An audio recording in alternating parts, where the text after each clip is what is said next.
Hi, it's me again with Corel Draw tips and tricks. And this video is about using the combined function in lieu of smart filling a bunch of objects.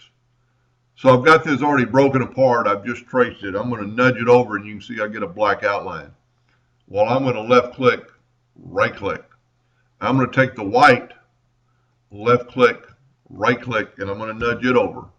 I'm going to take the remaining black, left click, right click, and move it over. Now, if you were trying to take this and fill it in, that's what you're going to get.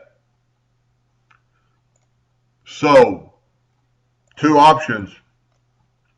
Take the Smart Fill tool and go 1, 2, 3, 4, 5, 6, 7, 8, 9, 10, 11, 12 clicks of the mouse, plus this little part right here. So 13 clicks of the mouse to fill that in with the Smart Fill tool. Let's back up here.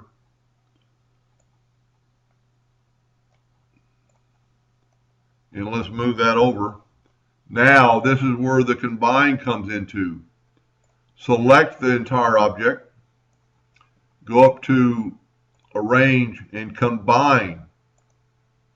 Now all you have to do is left click the black and it's going to fill it in, and then right click. So in one mouse click you filled in all the little spots because you can bind it.